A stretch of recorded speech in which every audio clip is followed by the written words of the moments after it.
Menkyu Purbaya laksanakan perang asimetris ala Iran. Gubernur Bank Indonesia Ferry Wagio mengundurkan diri. Judul lontong pecal macam mana ini? Apakah ada kucing kurap juga yang digeser oleh Purbaya? Ya, Purbaya itu melawan kucing kurap juga di negara kita ini. Siapa kucing-kucing kurap di negara kita ini? Itu orang-orang yang mengakal-akali peraturan untuk menguntungkan para banjingan-banjingan koruptor di negara kita ini. Kita sepakat kan? Koruptor itu banjingan. Kalau ada yang tidak sepakat, berarti mungkin bagian dari koruptor tersebut. Nah, saya selalu membagikan konten-konten yang menggembirakan. Bagi pendukung Iran, saya akan bagikan konten yang sangat membuat kita semangatlah mendukung Iran. Begitu juga saya akan membagikan juga kontennya ini. Perang asimetris yang dilakukan oleh Menkyu Purbaya ini berhasil. Totalis, artinya kabar gembira kepada kita semua. Tapi apakah Purbaya bisa memperbaiki bidang ekonomi? Lagi-lagi saya harus mengatakan sedikit lontong pecel ya kawan-kawan. Lontong pecelnya apa? Begini. Saya kebetulan kan belajar sedikit masalah ekonomi. Dan kebetulan konten saya kemarin itu ada ditonton orang sekitar 800, hampir 900 ribu yang ditontonnya video panjang tentang Menteri Keuangan Purbaya. Pada waktu awal-awal dia diangkat. Dan saya sangat senang dengan cara penguraian dan kemudian tingkah laku ataupun tindakan, bukan tindakan sebenarnya, keputusan-keputusan atau kebijakan-kebijakan yang dilakukan oleh Purbaya pada awal-awal dia menjabat menjadi Menteri Keuangan. Sangat luar biasa, bombastis, futuristik, macam-macam lah nama-namanya kita katakan kan. Tapi begini kawan-kawan, setelah dia berhasil menumbangkan para musuh-musuh seperti Iran, musuhnya adalah Amerika dengan Israel dan negara-negara lain yang bersekutu dengan Israel dengan Amerika. Menteri Keuangan Purbaya pada awal-awal dia diangkat itu, dia juga mendapat serangan dari kiri kanan, muka, belakang, atas, bawah, sehingga kebijakan dia yang benar menurut saya, menurut kita yang belajar ekonomi, awal-awal dia diangkat itu keputusan dia tentang ekonomi, kebijakan dia tentang keuangan itu adalah hal yang benar. Namun kebanyakan, hampir semua menentangnya. Khusus kepada Menteri Keuangan, Gubernur Bank Indonesia, kemudian OJK satu lagi, kemudian DPR juga tidak merespon hal itu. Bahkan di sini nanti mungkin saja Prabowo tak akan merespon. Namun ada pertanyaan kawan-kawan. Setelah berhasil menumbangkan, kalau Iran belum berhasil menumbangkan Amerika dengan Israel, kalau Purbaya sudah bisa menumbangkan musuh utama dari Menteri Keuangan Purbaya ini.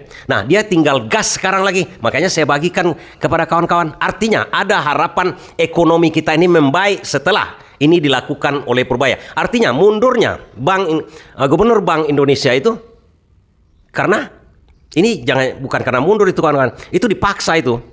Gubernur Bank Indonesia secara resmi mengundurkan diri pagi tadi.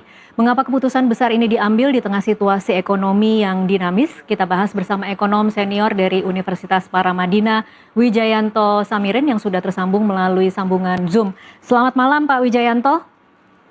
Malam, Mbak Tasya. Ya, terima kasih untuk waktunya bersama kami di NTV Prime. Pak Wijayanto, ini adalah sejarah sejak Bank Indonesia berdiri pada 1 Juli 1953, Gubernur BI pertama yang mundur mendadak dengan alasan pribadi. Karena kalau dulu kan Pak Budiono mundur karena ingin jadi wapres ya, Pak Wijayanto. Kalau dari pengamatan Anda sepanjang hari ini, pesan apa yang ditangkap oleh pelaku ekonomi baik di dalam maupun di luar negeri terhadap mundurnya Peri Warjio sebagai Gubernur BI? Jadi kalau kita mendengar suara-suara di market ya, pelaku usaha, investor, kemudian para observer, sebenarnya yang mereka duga adalah Pak Peri ini diminta mundur. Jadi bukan mengundurkan diri. Kenapa? Karena di Indonesia ini tidak ada budaya mengundurkan diri. Bagi kawan-kawan yang awam dalam bidang ekonomi, pengaturan ekonomi, pergantian Purbaya, Menteri Keuangan di sebuah negara seharusnya mengganti juga rezim keuangan dan ekonomi namanya. Kenapa begitu? Nah, masuk kita dulu, apa itu rezim ekonomi di sebuah negara? Kalau rezim ekonomi di sebuah negara seperti negara kita ini, berbeda dengan Irannya.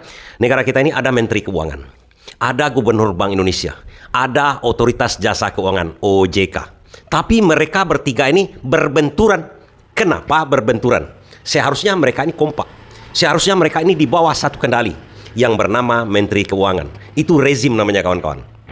Sama dengan di Indonesia ini ada rezim Prabowo. Tapi kan ada DPR yang berpisah dari Prabowo, sebenarnya nggak bisa diatur kali oleh Prabowo DPR kan, atau Mahkamah Agung. Itu kan juga berbeda dengan pemerintahan Prabowo. Nggak bisa semena-mena Prabowo mengatur hal itu kan. Tapi mereka harus kompak untuk memajukan negara ini. Apapun keputusan mereka, baik bertentangan, tujuan satu seharusnya. Memajukan negara kita ini. Prabowo, DPR dengan Mahkamah Agung kan. Satu lagi Mahkamah Konstitusi. Nah, dalam yang lebih kecilnya, ada rezim keuangan namanya. Yang mengatur perekonomian dan keuangan negara kita ini agar maju. Agar membumbung tinggi sesuai dengan keinginan dari Presiden Prabowo. Nah, keinginan pertumbuhan ekonomi dan mensejahterakan rakyat itu adalah kewajiban dari seorang presiden. Yang mengawasi ada DPR. Kalau terjadi pelanggaran, Mahkamah Agung dengan jajarannya akan bertindak menghukum orang itu. Kan itu simpel sebenarnya. Nah, dalam rezim keuangan ada juga 3 itu. Menteri Keuangan adalah pelaksananya semuanya. Pelaksananya seperti Prabowo lah. Yang ngawasi siapa? Bank Indonesia dengan OJK, pengawasnya 2. Ada lagi DPR memang. Nah, ini berbenturan terus-menerus. Memang ini disetting berbenturan. Tapi ini menurut saya dan menurut Purbaya. Makanya saya senang dengan Purbaya. Kenapa mereka berbenturan terus-menerus sejak reformasi? Nah, ini karena adanya aturan-aturan yang dibuat oleh IMF secara sederhananya kepada kawan-kawan. IMF dulu mensyaratkan, dia akan memberikan bantuan setelah tahun 1998. Dia menginginkan dan mensyaratkan kalau mau menerima bantuan, Bank Indonesia harus independen. Sama seperti Bank Indonesia atau Bank Sentralnya Amerika. The Fed namanya di Amerika itu. Dan negara-negara di Eropa, negara-negara kapitalis, itu memakai sistem bank sentralnya itu independen. Bank Indonesia itu adalah Bank Sentral Indonesia. Itulah yang diminta oleh IMF untuk independen. Karena kita menerima bantuan, kita terima hal itu. Purbaya tidak senang. Saya juga dari segi seorang ekonom, saya katakan, kita bodoh mengikuti IMF. Dan Purbaya juga mengatakan, bodoh kalau kita mempercayai IMF. Menurut Purbaya, IMF itu adalah bodoh. Menurut Purbaya, IMF itu tidak ada niat baiknya ke Indonesia. Saya setuju dengan Purbaya. Dan kalau kita lihat, narasi dari ekonom atau paham dari Purbaya ini mirip dengan Iran. Di Iran itu tidak ada bank sentral. Itu seluruhnya di bawah koordinasi dari Menteri Keuangan. Di Cina tak ada juga, ada bank sentral, tapi harus di bawah perintah Menteri Keuangan. Dan di Indonesia ada 2 badan yang tidak bisa diperintah oleh Menteri Keuangan. OJK dengan Bank Indonesia. Padahal ini rezim keuangan yang seharusnya berada di bawah Kementerian Keuangan. Bahkan Prabowo sendiri pun tak bisa mengatur Bank Indonesia dengan OJK. Ini luar biasa. Kenapa? Karena ada kita mengikuti saran dari IMF. Karena kita menerima bantuan. Seharusnya. Di sini DPR seharusnya merubah undang-undang tersebut. Karena itu diundang-undangkan kawan-kawan. Tahun 98 kita undangkan itu mengikuti aturan-aturan yang dibuat oleh IMF. Seharusnya itu dirubah. Sedangkan undang-undang dasarnya bisa diamandemen. Kenapa selama itu tidak dirubah itu? Akhirnya apa yang terjadi? Niat dari IMF ini mengeluarkan Bank Indonesia dari struktur kepemerintahan, dari Departemen Keuangan, tujuannya satu, ingin mengobok-obok bangsa kita ini. Itu udah pasti, saya katakan itu. Mau berurusan saya dengan Bank Dunia sana itu silakan. Saya katakan itu. Saya setuju dengan Purbaya. Dia tidak percaya IMF. Saya juga tidak percaya dengan IMF. Iran juga tidak percaya dengan Amerika. IMF itu Amerika, kawan-kawan. Di Amerika itu dibuat. IMF Bank Dunia itu memang kumpulan dari semua-semuanya. Inilah akibatnya kita sekarang nih, hancur-hancuran. Dolar naik sedikit, hancur kita dibikinnya. Padahal itu tugas dari Bank Indonesia. Naik dolar kemarin itu Purbaya yang disalahkan. Padahal dari tahun 1998 ternyata setelah Bank Sentral itu dikeluarkan dari pemerintahan, artinya dia independen, akhirnya apa yang terjadi? Berkali-kali dia berkhianat. Nah, pertanyaan, saya akan kutipkan juga konten saya yang sempat saya upload kemarin itu yang banyak penontonnya itu bagi kawan-kawan yang belum melihatnya. Tapi kalau bagi yang sudah melihatnya, lewati saja konten tersebut, saya selipkan di sini. Lihat di belakangnya. Kita akan bahas juga dari yang tadi saya kutipkan itu ekonom yang katanya menurut dia Peri Wagio itu mengundurkan diri, dipaksa mundur. Ada yang salah juga daripada cendekia atau ekonom-ekonom nih. Kita akan bantah di situ nanti. Kemudian kita lihat nanti. Apakah dalam hal ini, nah begini dulu kawan-kawan. Jadi artinya Menteri Keuangan dengan Bank Indonesia dengan OJK itu berlawanan kan? Artinya keinginan Purbaya adalah Bank Indonesia dengan OJK itu di bawah Kementerian Keuangan. Tapi begitu dia menjabat menjadi Menteri Keuangan, begitu dilemparnya ke DPR, DPR diam saja. Pemerintah diam saja. Disitulah dirujak oleh Menteri Keuangan Purbaya. Ini kesalahan kalian semua. Borjong kalian semua, lateung kalian semua. Kata Purbaya di konten saya kutipkan kepada kawan-kawan.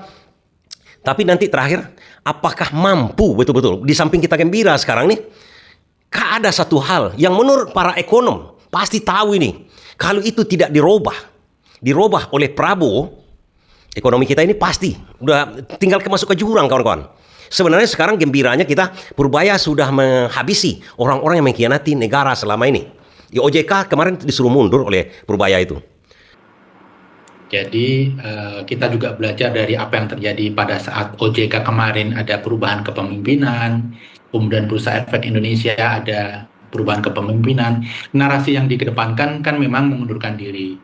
Tapi kemudian hari berganti hari akhirnya semua pihak tahu bahwa sebenarnya beliau-beliau itu diminta mundur.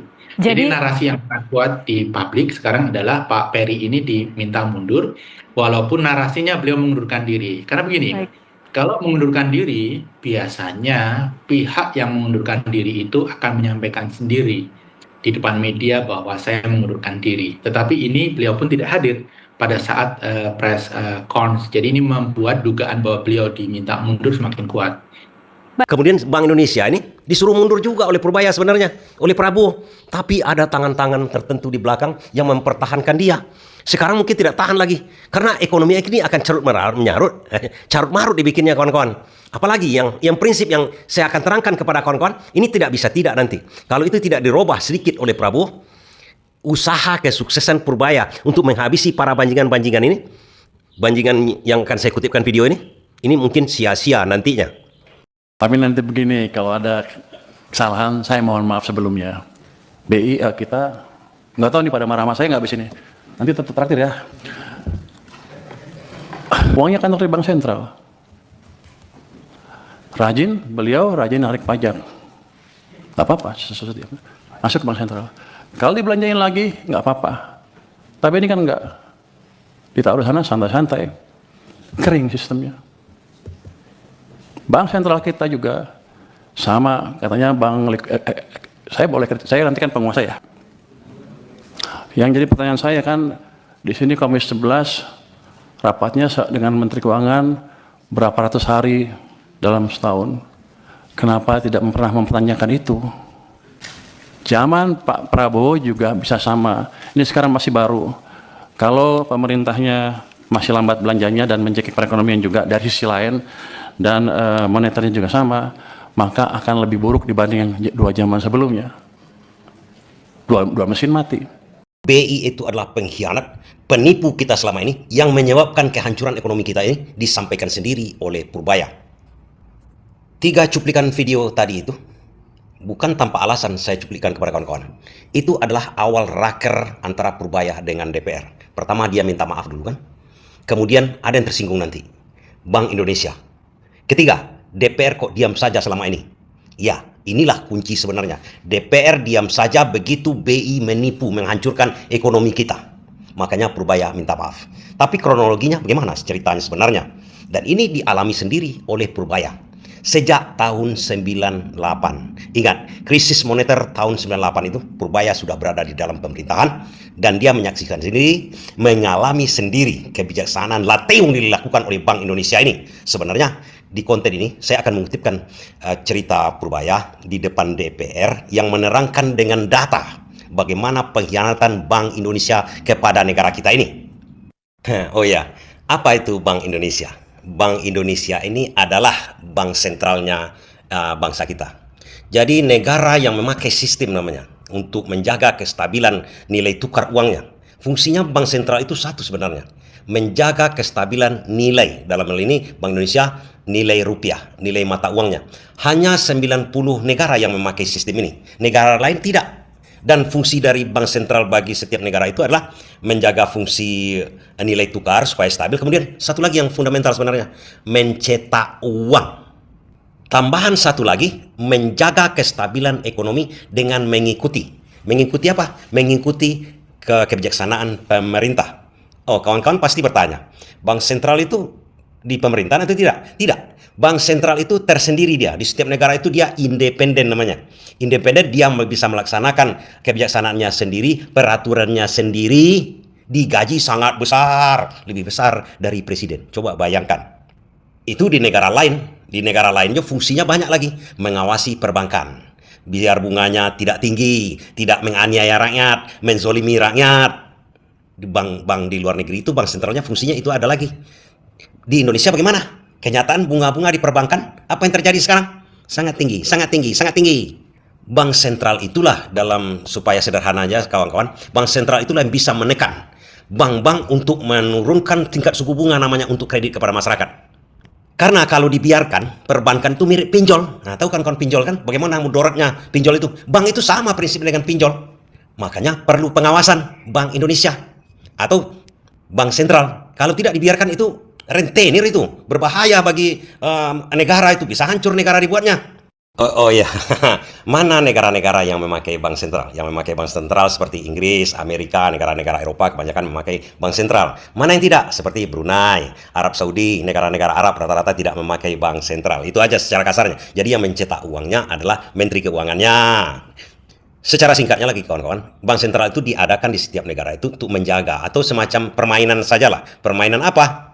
Kalau saya mengatakan ini permainan elit global. Ngerti kan? Pernah mendengar masalah elit global? Dia mencetak uang melalui dengan cara berdasarkan angin katanya kan. Kalau dulu bank sentral itu mencetak uang berdasarkan emas. Dia ambil emas, dia beli emas, pakai uang itu. Nah, itu selama ini. Nanti ke sana terlalu pening kita nanti. Pokoknya itulah gunanya bank sentral itu. Gunanya untuk menzolimi kalau saya katakan di sini, karena itu yang dikatakan oleh Purbaya. Itu yang dikatakan oleh Purbaya berdasarkan sejarah bank sentral di Indonesia.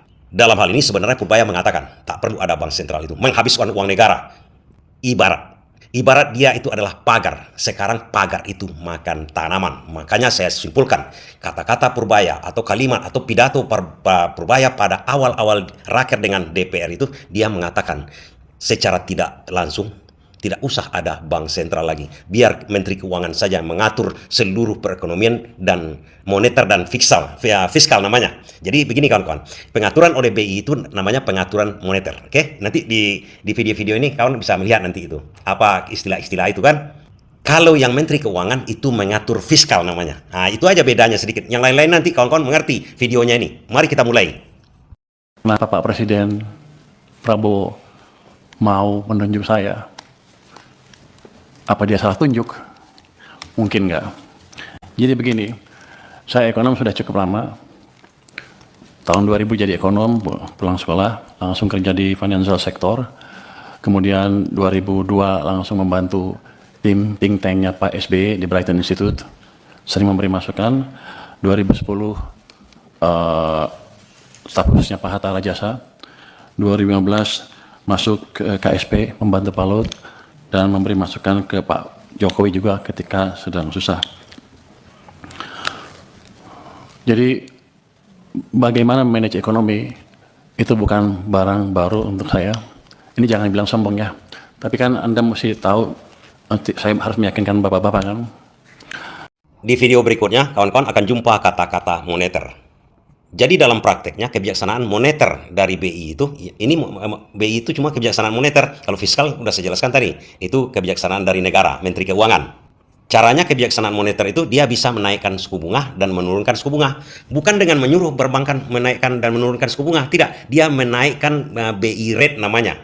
Jadi kalau perbankan itu menyimpan uang ke BI, karena perbankan-perbankan nasional, himbara atau swasta itu bisa juga menyimpan uang ke BI. Kalau bunganya tinggi di BI. Bunganya tinggi di BI maksudnya bagaimana? Misalnya tahun 98 diterangkan Purbaya nanti, itu BI rate itu sampai 60%. Ini luar biasa kawan-kawan. Biasanya 4,5%, 2%, 3%, 7% kan. Ini sampai 60%. Apa maksudnya BI menaikkan suku bunga sampai 60% tersebut? Sehingga berlomba-lombalah masyarakat menabung di bank. Karena bank yang diawasi BI itu kan pengawas perbankan. Mengawasi perbankan, berlomba-lomba lah masyarakat menyimpan uang ke bank-bank himbara, bank nasional. Kenapa? Karena begitu 60% bunga BI rate, ya masyarakat tak bisa langsung ke BI rate ini. Harus perbankan yang menyimpan situ. Perbankan menaikkan suku bunganya sampai 50%. Begitu perbankan nasional ataupun swasta menaikkan bunga sampai 50%, masyarakat kan berbondong-bondong itu, harap dengan bunga segitu itu. Mereka berlomba-lomba untuk mendapatkan bunga kan, nyimpan uang di situ. Nah, bank ini menyimpan lagi ke BI kan dapat dia 10% itu, 60, 50. Masyarakat juga dapat 50%. Akibatnya apa? Uang di masyarakat hancur. Itulah yang terjadi di tahun 98. Jadi dampak kebijakan moneter amat signifikan di perekonomian. Tahun 1997, 98, 97 kita melakukan kesalahan yang fatal. Pada waktu itu, BI menaikkan bunga sampai 60% lebih, karena untuk menjaga rupiah. Semua berpikir kita melakukan kebijakan uang ketat, ya kan? Wah, bunga tinggi perusahaan mana ada yang pinjam. Tapi kalau kita lihat di belakangnya, apa yang terjadi? Kita mencetak uang, base money itu tumbuhnya 100%. Di sini kan muncul pertanyaan kawan-kawan, kenapa bisa mencetak uang sebanyak itu BI? Ya karena untuk membayar bunga yang 60% ini, dia harus cetak uang sendiri. Cetak uang sendiri untuk membayar bunga 60% ini. Itu yang dikatakan purbaya. Uang yang beredar di masyarakat kelas bawah, habis. Tapi di masyarakat elit, banyak. Maksud saya saldo-saldo para elit itu banyak. Jadi kebijakannya kacau balau. Mau apa? Mau ketat atau mau longgar? Kalau kita melakukan kebijakan kacau, yang keluar adalah setan-setannya dari kebijakan itu. Bunga yang tinggi menghancurkan real sektor, uang yang banyak dipakai untuk menyerang nilai tukar rupiah kita. Jadi kita membiayai kehancuran ekonomi kita pada waktu itu tanpa sadar. Dan saya simpulkan kesalahan kita di situ. Secara ringkas kawan-kawan bisa melihat kan, Purbaya menyalahkan Bank Indonesia. Seharusnya dia menaikkan bunga, biar kredit banyak ke masyarakat. Ini dinaikkannya bunga di saat itu. Hancur kita. 98 itu. Tapi rupanya terjadi lagi. Kapan? 2008. Itu yang ditolong oleh Purbaya. Ditolong bagaimana? Ya, Purbaya ikut rembuk di situ. Mengusulkan saran. Apa yang disarankannya? Dengarkan ini. Jadi pada waktu 2008 ada global financial meltdown, kebijakan kita ubah. Saya bisik-bisik sedikit lah ke think tanknya SBY. Waktu itu mau jatuh ekonominya, ekspansi fiskal di tahun 2009, dan suku bunga diturunkan di bulan Desember 2008 ketika rupiah sedang melemah. Jadi hitungan saya lagi nih, kalau kita menjaga nilai tukar dan lain-lain, ciptakan pertumbuhan ekonomi. Kalau mau ciptakan pertumbuhan ekonomi, jaga kondisi likuiditas di sistem perekonomian. Itu yang terjadi. Kawan-kawan mungkin agak ragu masalah kata-kata likuiditas tadi itu kan, likuiditas itu uang yang beredar. Kira-kira begitulah itu maksudkan Pak Purbaya di masyarakat. Jadi kalau uang itu tidak ada di masyarakat, itu tidak liquid namanya. Tidak ada uang, mau belanja bagaimana, mau menaikkan ekonomi bagaimana. 2008 sudah ditolong oleh Purbaya ini. Tapi terjadi lagi. Saya pikir dengan edukasi tahun 2008-2009 itu, semua orang sudah mengertikan banyak ekonomi yang lihat. Rupanya lupa terus kita tuh cepat lupa, makanya ada siklus bisnis ekonomi naik, ekonomi naik, ekonomi turun, sepertinya setiap 7 tahun kita lupa. Untung saya masih ingat sedikit-sedikit. 2015 ketika Pak Jokowi ngambil pemerintahan, kondisinya sama. Kebijakan sedang ketat. Saya pindah ke KSP untuk memberi masukan langsung pada waktu itu supaya kebijakannya dirubah. Dan itu kebijakannya dirubah dan kita selamat. Itu jadi pembalikan ekonomi Indonesia bukan terjadi otomatis, semua karena intervensi kebijakan. Kebetulan Pak Jokowi cukup cepat mengambil langkah. Apakah sudah jera Bank Indonesia mengerjai kita? Kalau berkali-kali itu bukan silap namanya, bukan kesalahan kebijaksanaan namanya. Ada tendensi, ada niat yang tidak bagus, yang biasanya didalangi oleh orang-orang tertentu untuk merampok duit negara kita ini. Karena perampokan, korupsi, dan segala macam itu berbasis kebijaksanaan yang sepertinya bagus. Tapi efek terakhirnya menghancurkan. Lebih tepatnya makanya saya mengatakan judul pertama itu, pengkhianatan BI, Bank Indonesia. Ya, ini bukan Bank Indonesianya, personalnya.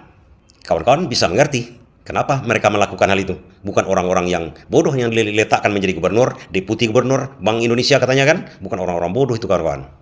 Tapi yang pasti orang yang rakus. Ada udang di balik batu. Sudah 3 kali terjadi, tapi terjadi lagi. 2020-2021 sama. Pada waktu COVID, semua nyalahin COVID akan menghancurkan ekonomi Indonesia katanya. Bank-bank mulai hampir berguguran. Saya waktu sedang di maritim, asik mancing lah. Saya pikir ngapain mikirin ekonomi lagi, udah pada jago di perekonomian kan. Tapi setelah kita lihat, base money pertumbuhannya berapa di situ? Di bulan Maret 2000, pertumbuhannya minus 15,3%. Minus Artinya ekonomi sedang dicekek padahal bunganya diturunkan. Ini salah kebijakan kita lagi. Jadi ekonominya turun, hampir hancur. Saya dipanggil ke istana, gimana? Ya udah Pak, dibalikin lagi aja. Gimana caranya? Ya udah, BI suruh kurangin penyerapannya ke sistem. Siapa lagi? Tambah uang ke sistem dari sisi fiskal juga Pak. Gimana caranya? Bapak punya uang kebanyakan di Bank Sentral, waktu itu ada 500 triliun, 529 triliun, balikin ke sistem. Di bulan Maret 2021, Mei 2021, dipindahkan uang sebesar 300 triliun dari BI ke sistem perbankan. Laju pertumbuhan uang naik lagi dari minus ke double digit 11, terus dijaga oleh Bank Sentral juga di atas 20%. Itu yang menyelamatkan ekonomi kita. Nah, kawan-kawan bisa mengerti kan kenapa Purbaya meluncurkan 200 triliun kemarin itu ke perbankan Himbara. Sudah pernah dilakukannya tahun 2021 untuk menyelamatkan negeri ini dari kerakusan BI. Kenapa saya katakan kerakusan BI? Sebelumnya BI kan menetapkan atau memberikan peluang kepada bank-bank Himbara untuk membeli SBN dari BI yang bunganya tinggi dari tabungan nasabah. Pernah juga saya olah di konten ini. Kenapa dia membolehkan Bank Himbara membeli SBN? Artinya dengan sangat sederhana menyimpan uangnya di BI lagi seperti tahun 98. Tahun 98 dulu bunganya tinggi di BI, kemudian bank-bank menyimpan uangnya di BI, sementara masyarakat menyimpan uangnya di bank-bank biasa, nasional segala macam, bunganya rendah. Kemudian bank itu dengan sangat gampangnya menyimpan uangnya di BI, mendapatkan bunga, spread bunganya lebih tinggi dari bunga simpanan masyarakat. Nggak kerja dia, nggak meluncurkan kredit, dia enteng-enteng saja dapat duit. Kan begitu kemarin itu yang dilaksanakan, ya kebijaksanaan dari Sri Mulyani dan Bank Indonesia. Nah, saya pikir juga dengan pelajaran sepanjang itu kan, ya udah jago semua lah, ya udah kita santai aja. Gara-gara itu saya ngebantu sektor finansial pada waktu itu, saya dilempar ke LPS dengan tugas jaga stabilitas di sana. Saya hanya bisa jaga stabilitas. Kita selalu pro pertumbuhannya. Jadi ketika even Bank Sentral naikin bunga, LPS naiknya lambat sekali untuk menjaga supaya ekonominya nggak tumbuh terlalu lambat. Tapi kan instrumennya saya bilang tadi, bunga hanya salah satu. Uangnya seperti apa? Rupanya sejak bulan 2023 bulan pertengahan itu, uang diserap secara bertahap terus ke bawah sampai pertumbuhannya 0 menjelang second half 2024. Jadi itu yang Anda rasakan di ekonomi, melambat dengan signifikan, real sector susah, semuanya susah. Makanya keluar tagline Indonesia apa? Gelap, Indonesia apa? Kita semua menunjuk ke ini gara-gara global. Padahal ada kebijakan dalam negeri yang salah juga, yang utamanya mengganggu kita, karena 90% perekonomian kita didrive oleh domestic demand. Ini sebenarnya Purbaya mengatakan pengaruh dari global kan. Kemarin kan Sri Mulyani dengan alasan ekonomi kita ini surut atau jatuh kemarin itu karena adanya perang tarif antara Trump dengan luar negeri. Perang dagang, kan itu alasan Sri Mulyani ekonomi kita menurun kemarin itu. Padahal sebenarnya bukan itu masalahnya. Masalahnya di dalam sendiri. Masuki 2025, Januari, Februari, Maret, April, membaik semuanya tiba-tiba, saya pikir udah insaf nih. Pertumbuhan uang sempat mencapai 7% di bulan April. Makanya ketika saya rasakan di bulan April, saya bilang, kita sudah keluar dari krisis, Indonesia akan cerah. Yang saya nggak tahu, Mei jatuh lagi, Juni jatuh, Juli jatuh, Agustus jatuh ke 0%. Jadi, periode perlambatan ekonomi yang 2024 gara-gara uang ketat tadi dipulihkan sedikit, belum pulih penuh, direm lagi ekonominya. Itu dari sisi fiskal dan moneter. BI kita. Kawan-kawan mengerti kan bagaimana kurang ajarnya BI ini? Yang maksud Purbaya direm lagi itu, dikeringkan lagi likuiditas di masyarakat, diambil lagi uang masyarakat, diserap lagi uang masyarakat dengan cara menaikkan suku bunga. Ini kalau dari seorang pengamat ekonomi ini tahu ini bejat kelakuan dari BI ini. Udah jelas masyarakat tidak punya uang, diserap lagi dengan cara-cara yang saya katakan tadi. Ditinggikan bunga di BI, kemudian bank-bank menyimpan uang di BI. Uang yang disimpan bank itu adalah uang masyarakat yang dibungakannya lagi di BI. Itu maksud Purbaya. Nggak tahu nih pada marah sama saya nggak habis ini. Nanti tetap traktir ya.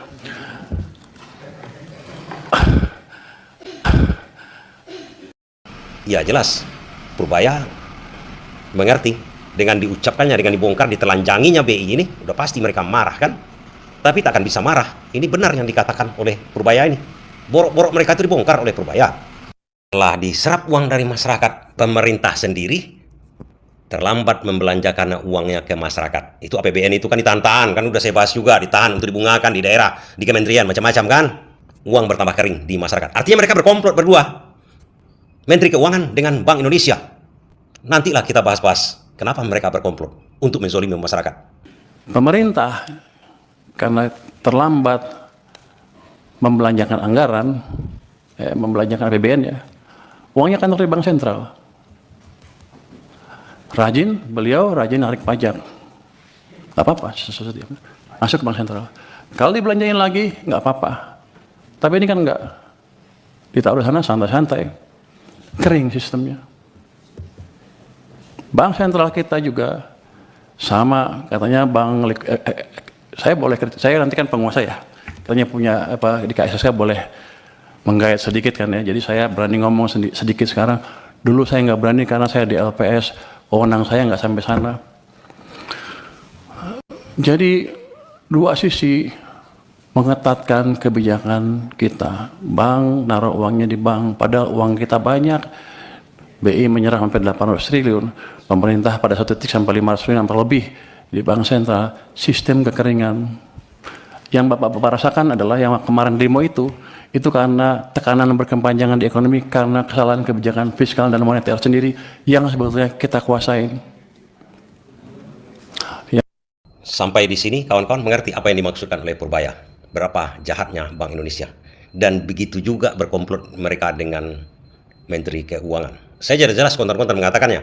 Dalam arti kata, yang lebih signifikan, Purbaya mengatakan pagar makan tanaman tadi yang saya katakan. Seharusnya BI menjaga itu. Ekonomi kita ini bagus. Dengan menurunkan suku bunga, dia malahan itu kerjanya. Menaikkan suku bunga terus-menerus. Demi kepentingan apa? Kepentingan di belakang itu. Dan ikut-ikutan Menteri Keuangan pada waktu kemarin-kemarin itu. Itulah yang menyebabkan kerusuhan itu. Yang jadi pertanyaan Purbaya, BI dengan Menteri Keuangan itu diawasi oleh siapa? Diawasi oleh DPR. Seharusnya setelah berpuluh tahun itu terjadi, banyak juga anggota DPR itu sudah mungkin ada 4 kali, 5 periode. Bisa juga sampai 20 tahun dia menjadi anggota DPR. Di bagian itu, di komisi anggaran itu, di komisi Purbaya mengatakannya itu, di komisi Purbaya menjelaskan itu. Kenapa mereka diam? Apa mereka berkomplot juga? Kuat dugaan kita, mereka mendapat seseran. Atau mereka bodoh dalam hal ini. Bisa juga diakal-akali. Coba bayangkan DPR dipilih oleh rakyat untuk mengawasi orang yang akan menzolimi rakyat. Kalau ada pemerintah ataupun BI, karena BI di luar pemerintahan, kalau ada niatnya menzolimi masyarakat, menzolimi rakyat, mereka harus bicara. Mereka harus menghentikan hal itu. Tapi kenapa DPR diam? Ya mungkin DPR terlibat. Makanya ada demo ke DPR kemarin kan? Yang jadi pertanyaan saya kan, di sini Komisi 11 rapatnya dengan Menteri Keuangan berapa ratus hari dalam setahun. Kenapa tidak pernah mempertanyakan itu? Dan sekarang saya datang ke sini tiba-tiba, udah semuanya pertanyaan banyak sekali yang harusnya sudah putus pada waktu itu. Kenapa DPR punya kuasa untuk mengawasi Bank Indonesia itu? Karena Gubernur Bank Indonesia itu diangkat atau diusulkan oleh Presiden atas persetujuan DPR. Jadi DPR yang berhak mengawasi Bank Indonesia dan Menteri Keuangan. Namun ada kesalahan satu lagi anggota DPR. Kenapa begitu? Kalau kawan-kawan lihat cara atau tata cara pengangkatan dari Gubernur Bank Indonesia itu, seakan-akan dia kan super power itu. Lihat, yang mengangkat itu adalah Presiden dan DPR. Artinya disahkan DPR dengan Presiden. Tapi yang lucunya, Presiden tidak bisa memecat Gubernur Bank Indonesia. Lah, kalau begitu, ini kesalahan apa sebenarnya? Ini kesalahan DPR. Kenapa saya katakan kesalahan DPR? Karena DPR lah yang membuat undang-undang. Atau legislator itu kan DPR. DPR lah yang membuat undang-undang bahwa Gubernur Bank Indonesia itu tidak bisa dimundurkan, tidak bisa dipecat, walaupun apapun kesalahannya. Ini kan terakhir kesalahan dari anggota DPR. Apa salahnya dibuatnya undang-undang? Kalau melakukan kesalahan, Gubernur BI itu bisa dipecat oleh Presiden. Ini makanya Purbaya agak bingung dia menghadapi persoalan sekarang ini. Begitu udah berkali-kali Gubernur Bank Indonesia melakukan kesalahan Ini bukan hanya sekadar kesalahan yang ecek-ecek kawan kan. Kalau korupsi misal 1.000 triliun segala macam, itu kecil namanya efeknya kepada masyarakat. Ini coba efeknya, bisa tumbang pemerintahan dibuatnya, bisa hancur masyarakat dibuatnya, bisa pecah belah negara ini dibikinnya. Kenapa DPR tidak membuat undang-undangnya? Karena yang membuat undang-undang BI itu DPR dengan pemerintah. Seharusnya dirubah itu undang-undang itu. Pertanyaan kawan-kawan, itu tidak bisa dirubah. Itu pertanyaan orang bodoh namanya itu. Sedangkan undang-undang dasar aja bisa dirubah. Apalagi itu yang dipertanyakan oleh Purbaya. Kenapa dipertanyakan Purbaya? Keinginan Purbaya sebenarnya itu bubarkan aja itu BI itu. Tidak ada gunanya. Merusak malahan. Kenapa harus dipertahankan itu? Digaji tinggi. Bahkan kalau kawan-kawan ke daerah, tanyalah, mungkin ada teman-temannya kepala bank-bank swasta, kepala bank-bank himbara, bagaimana mereka menganggap kepala cabang BI itu semacam dewa. Ini rusak ini cara pengaturan keuangan perbankan kita seperti itu.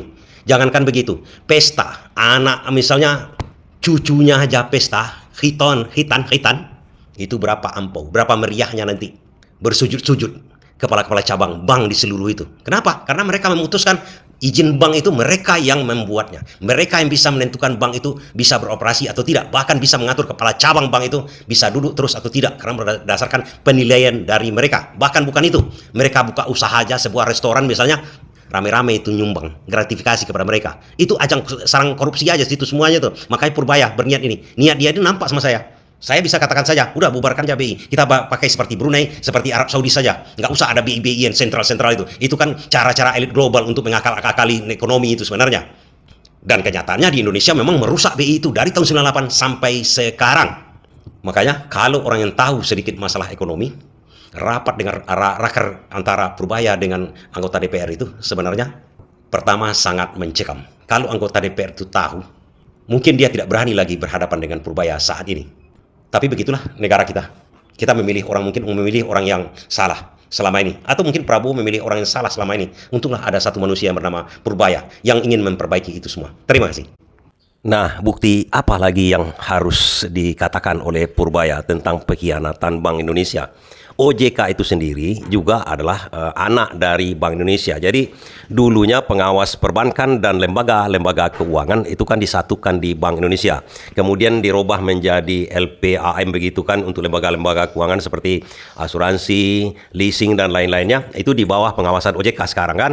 Kalau Bank Indonesia khusus mengawasi perbankan saja. Dan tugas utama Bank Indonesia adalah menjaga stabilitas nilai rupiah namanya. Nilai rupiah yang naik-naik dibandingkan dolar kan itu. Nah, terbukti oleh Purbaya pada waktu Ferry Wagio ini menjabat ataupun Bank Indonesia melakukan pengkhianatan yang luar biasa itu kan. Pertanyaan kita, apakah memang pribadi Ferry ini yang berkhianat? Tidak, kawan-kawan. Nah, dalam sistem yang dibuatkan oleh IMF, memang itu tugas dari Ferry ini sebagai Gubernur Bank Indonesia. Sama juga, sebelum-sebelumnya Bank Indonesia itu juga kerjanya sama. Kenapa itu dilakukan? Padahal itu sudah menghabisi, menjatuhkan, mensabotasi ekonomi kita. Itu diperintahkan oleh IMF. Apa boleh buat? Kita sudah membuat aturan-aturan seperti itu. Dia buat aturan oleh DPR. Makanya Purbaya mengatakan, DPR ngapain aja selama ini? Berapa ratus kali rapat dalam setahun? Kok tidak mempertanyakan kejatuhan ekonomi? Artinya otak kalian itu tidak ada. Kalian itu tidak ahli di bidang ekonomi. Kalian duduk di komisi ini. Lateung kalian semua. Kan itu yang dikatakan oleh Purbaya. Dan Purbaya menginginkan Bank Indonesia kalau memang masih ada, kalau enggak digulung aja, dibuang aja Bank Indonesia itu. Tinggal Menteri Keuangan aja yang mengawasi keuangan, moneter dengan fiskal. Jadi Bank Indonesia dengan OJK itu namanya pengawasan di bidang moneter, kawan-kawan. Kalau fiskal ini Purbaya, eksekusi pelaksanaan belanja-belanja kan Purbaya itu. Kalau orang ini moneter, bunga berbunga, kemudian macam-macam lah investasi, hanya itu aja sebenarnya. Seharusnya. Dan ini sudah terdeteksi, kawan-kawan. Yang maju ekonomi yang memakai bank sentral cuma Amerika. Kenapa bisa maju ekonomi di sana? Karena memang mereka yang punya bank sentral itu, mereka yang punya dolar, mereka yang mencetak dolar itu. Mereka adalah negara kapitalis. Rakyatnya tak akan ada sejahtera. Ekonominya berbasiskan pencetak uang. Kenapa Amerika bisa mencetak uang? Karena dolar diterima di mana-mana. Kita contoh itu disuruh oleh IMF di situ untuk memajukan ekonomi Amerika, menghabisi ekonomi kita. Secara sederhananya begitu orang ekonomi berpikir. Kecuali kita juga bisa mencetak dolar. Boleh. Bank sentral kita ini di luar dari pemerintahan. Negara yang bisa maju selain dari negara kapitalis seperti Amerika, negara kapitalis yang lain tak pernah bisa maju dengan cara mengeluarkan bank sentral itu dari pemerintahan. Masa ada sebuah entitas yang tidak patuh kepada pemerintahan begitu kan? Ini kan salah. Kita sudah membuat jebakan pengkhianat di dalam negeri kita sendiri dengan mengadopsi bank sentral itu di luar pemerintahan. Hancurlah pemerintahan, siapapun yang memerintah hancur. Jokowi pun hancur dibikinnya kan oleh bank sentral seperti itu. Seharusnya ini diberlakukan oleh DPR, kembalikan seperti tahun-tahun waktu zaman Soeharto atau seperti Cina sekarang kan.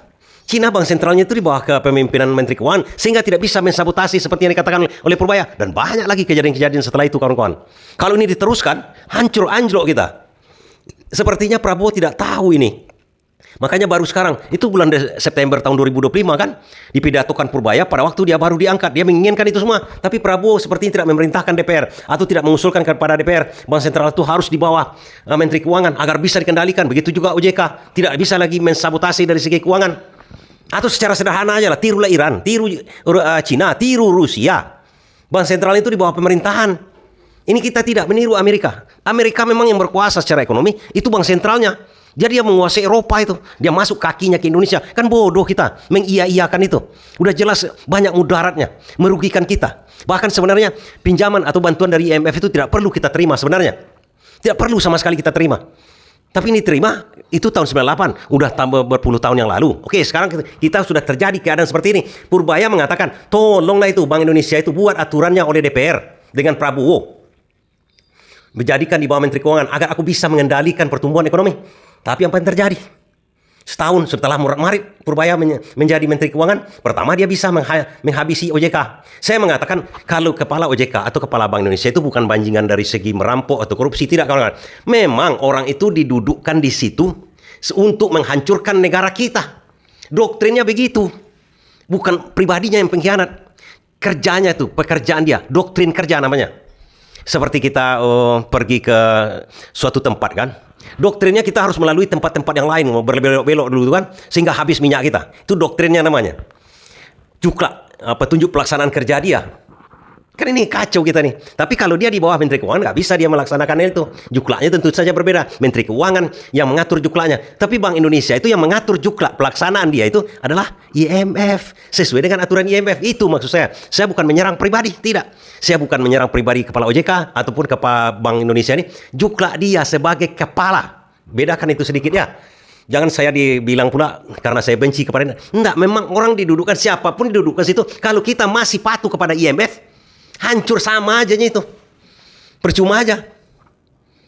Itu sebenarnya keinginan dari Purbaya. Barangkali sekarang Purbaya ingin orang-orang dia yang duduk di situ. Agar apa? Agar bisa dikondisikan. Agar bisa dikondisikan mereka itu di bawah kepemimpinan dia. Agar ekonomi kita ini naik begitu kan. Itu tujuannya sebenarnya. Tapi apakah ekonomi kita ini baik sementara orang itu seperti Gubernur Bank Indonesia, kemudian Kepala OJK atau rezim ekonomi sudah bisa diatur oleh Purbaya? Menurut saya. Tapi coba kita lihat dulu kata-kata dari ahli ini. Pak Wijayanto, dengan kuatnya dugaan bahwa ini diminta mundur, apa kira-kira dampaknya terhadap kalau kita melihat mungkin pasar hari ini tidak terlalu bergerak reaktif ya Pak Wijayanto, tetapi apa kira-kira dampak dalam beberapa hari ke depan atau beberapa minggu ke depan? Ya, pasar tidak terlalu reaktif karena intervensi BI itu luar biasa masif hari ini. Tapi begini, kalau beliau memang diminta mundur, berarti pemerintah akan mempunyai arah kebijakan yang sangat berbeda dengan apa yang terjadi selama ini. Kenapa? Karena kalau kita lihat track record-nya, BI di bawah Pak Peri Warjio ini cukup berprestasi. Misalnya berhasil membawa Indonesia keluar dari krisis COVID yang luar biasa. Ini yang tidak saya setujui dengan mengatakan bahwa Bank Indonesia berhasil membawa kita dari krisis COVID luar biasa. Apa sih luar biasanya? Sekedar pengetahuan kepada kawan-kawan. Apa yang dikatakan oleh ahli ini? Dia menyatakan melewati krisis Bank Indonesia. Sebenarnya ini keberhasilan dari pemerintahan fiskal namanya. Menteri Keuangan Sri Mulyani pada waktu itu sebenarnya. Satu-satunya yang begini, secara sederhana aja saya katakan kepada kawan-kawan. Pada waktu COVID itu kita kan mengelontorkan dana sampai 1.000 triliun itu. Mungkin yang lain tidak tahu, bahkan pakar-pakar pun mengatakan tidak tahu. Itu ditalangi oleh Bank Indonesia. Bank Indonesia menalangi uang 1.000 triliun itu. Nah, memang itu kewajiban dari Bank Indonesia. Seperti begini kawan-kawan. Kalau seorang polisi apa kewajiban dia? Menangkap penjahat. Mentersangkakan penjahat. Itu tugas dia memang di situ. Kalau tidak, Kalau tidak berhasil dia memberikan dana, sebenarnya keberhasilan dia memberikan dana kepada Menteri Keuangan untuk dipergunakan untuk menanggulangi COVID. Nah, coba kawan-kawan bayangkan, kalau seandainya Bank Indonesia itu di bawah Menteri Keuangan, kalau sempat dia di bawah Menteri Keuangan, tinggal dia perintah oleh Menteri Keuangan, itu cetak itu cetak uang sebenarnya. Dan tugas BI itu memang mencetak uang pada waktu itu. Kalau dia tidak mencetak, memberikan uang 1.000 triliun kepada Menteri Keuangan, berarti dia sudah menyalahi tugas. Bukan keberhasilan namanya itu. Misalnya begini, ada penjahat, tidak ditangkap oleh kepolisian, udah salah dia. Bukan keberhasilan namanya. Ini lontong pecal nih, cara logikanya itu udah terbalik-balik. Kemudian yang kedua, berhasil mendorong KRIS menjadi sistem digital payment yang tidak hanya masif di Indonesia, tapi juga sudah mulai diterima di banyak negara. Ini dua prestasi luar biasa, dan kalau kita lihat apa yang terjadi akhir-akhir ini, rupiah masih dalam situasi di bawah 18.000 atau sekitar 18.000. Ini harus kita akui, ini adalah kinerja dari BI. Keberhasilan QRIS, QRIS.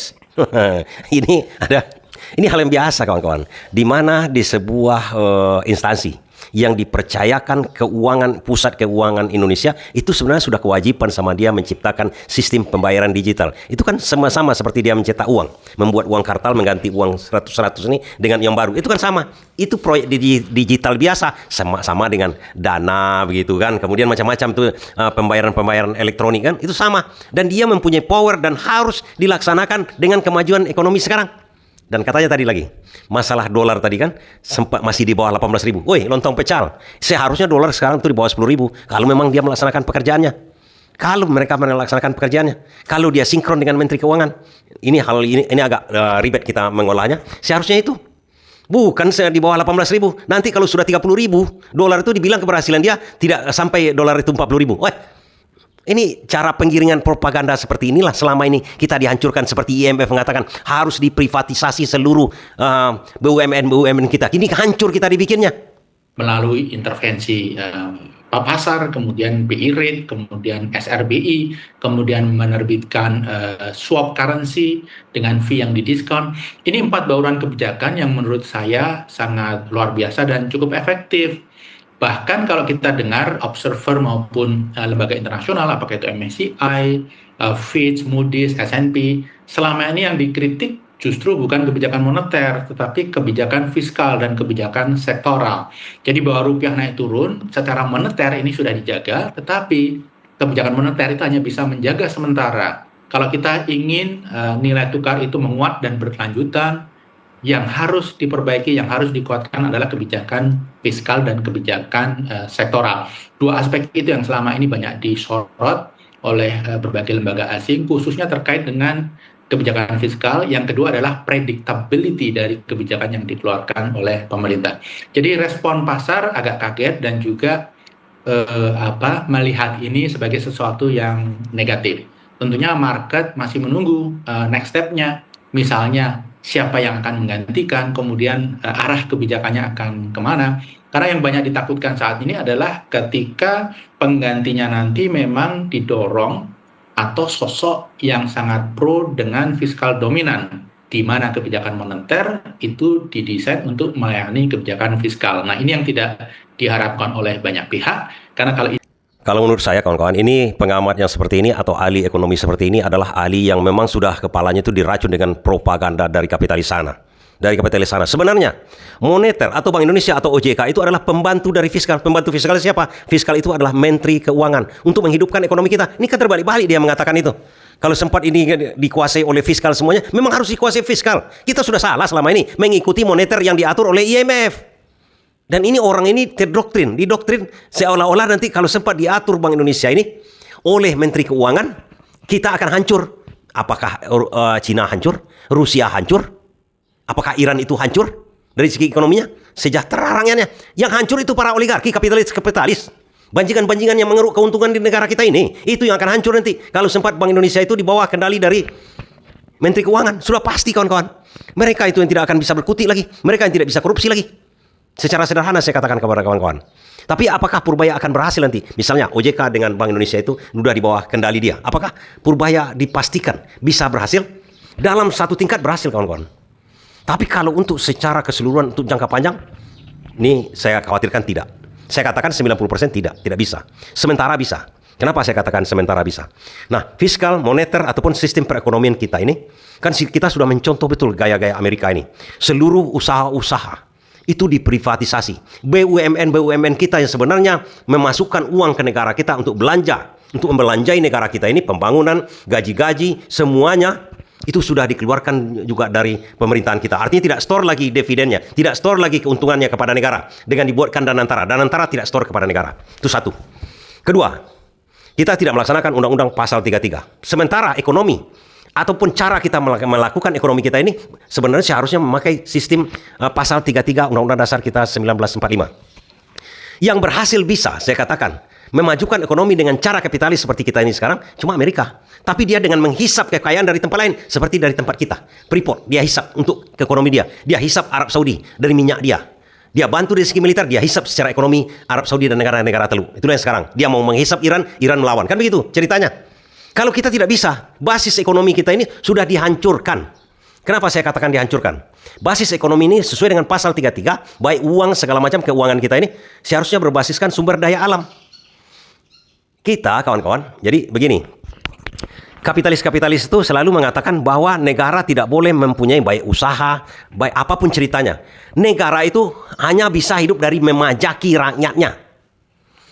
Contoh, Amerika itu seluruhnya diprivatisasi itu, swasta. Pemerintah Amerika dari mana sumber uang masuknya? Dari pajak. Kita kan mencontoh itu. Seharusnya sumber pendapatan dari negara kita ini seharusnya kan dari sumber daya alam kita. Sumber daya alam, hasil bumi, hasil laut, semuanya. Sehingga kalau menurut pasal Undang-Undang Pasal 33 itu, untuk membelanjai negara kita ini dari sumber daya alam seperti batu bara, nikel, kemudian lahan-lahan yang luas, apakah lahan sawit, lahan karet yang ditanami oleh negara dan diusahakan oleh negara dengan BUMN, Badan Usaha Milik Negara. Badan Usaha Milik Negara itulah yang nantinya akan menyumbang ke negara untuk membelanjai aparat-aparat kemudian untuk pembangunan. Tapi yang terjadi di Indonesia, lahan sawit, lahan karet, kemudian tambang-tambang, kemudian batu bara, nikel, ada yang diberikan kepada asing, ada yang diberikan ke swasta, ke individu-individu. Di Pasal 33 itu tidak boleh. Itu adalah untuk menyumbang, untuk menggaji kalian-kalian sebagai aparat, sebagai DPR, sebagai pemerintah di situ.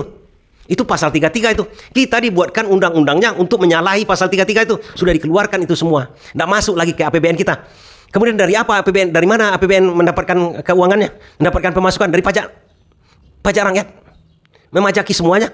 Kemudian dari mana lagi? Dari hutang. Kalau tidak cukup lagi, rakyat sudah dimiskinkan. Seharusnya itu kan kepunyaan rakyat. Saya buatkan lagi secara garis besarnya kawan-kawan. Seharusnya negara kita ini tidak boleh ada batu bara, nikel, pertambangan Freeport misalnya kan, pertambangan batu bara, kemudian lahan-lahan sawit yang besar itu dikuasai oleh pribadi dan asing ataupun swasta. Tak boleh. Itu undang-undang kita itu. Sekarang sudah dikuasai asing dan individu semuanya. Negara mendapatkan apa? Pajak sedikit-sedikit aja.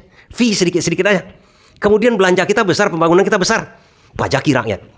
Seharusnya itu tidak boleh memajaki rakyat hasil daripada batu bara tersebut. Itu untuk negara. Untuk apa bagi negara hasil dari sumber daya alam tadi itu? Hasil alam tadi itu untuk menggaji DPR, untuk membuat jembatan, untuk membuat jalan. Bukan dari pajak. Pajak lama-lama harus dihilangkan. Itu prinsip negara Pancasila kita. Tapi yang terjadi kita mengikuti IMF. IMF menyuruh privatisasi. Gunanya untuk apa? Untuk membuat negara kita menjadi miskin penduduknya. Kekayaan kita dihisap, diberikan kepada luar negeri.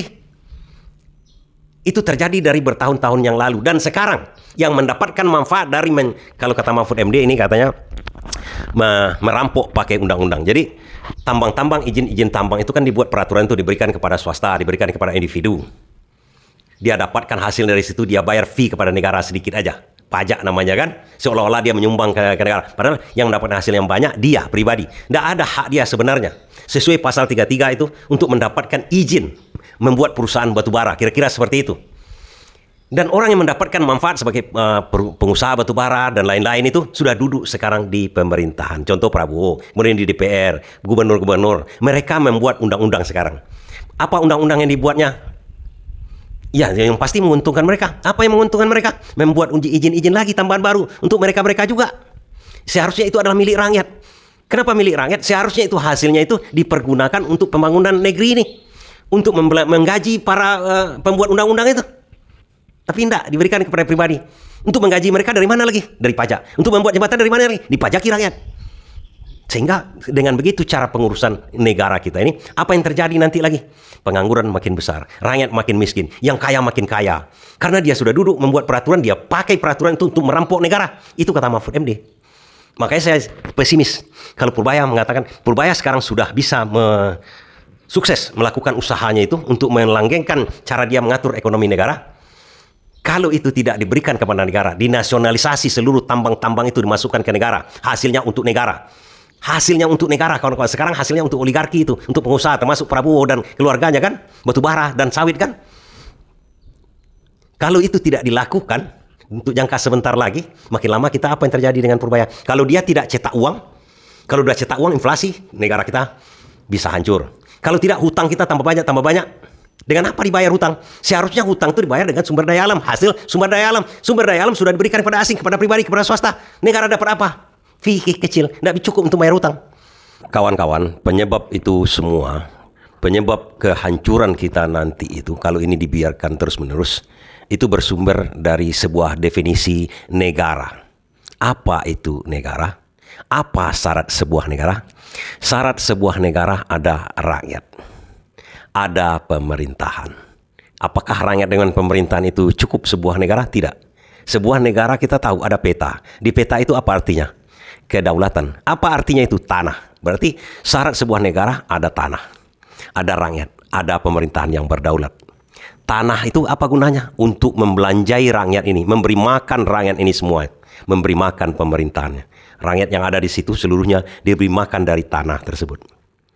Apakah rakyat dicukupkan makannya dari tanah ini?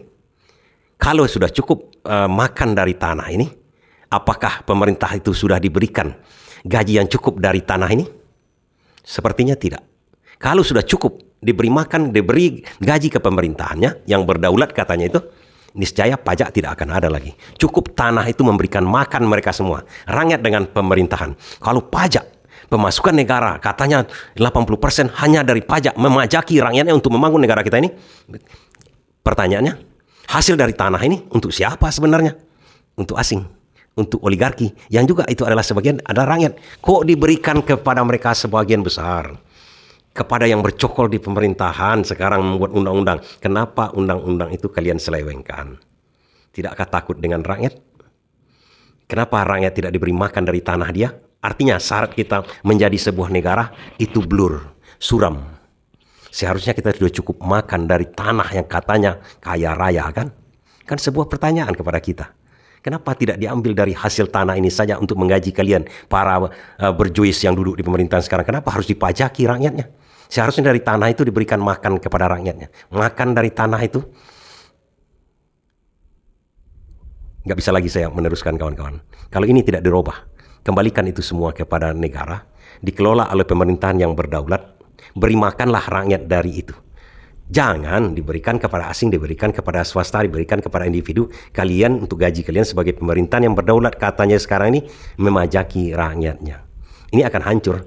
Purbaya tak akan ada apa-apanya, tak akan berarti apa-apa. Dia mengurus ekonomi dengan ilmu setinggi langit pun tak akan bisa, kawan-kawan. Terima kasih.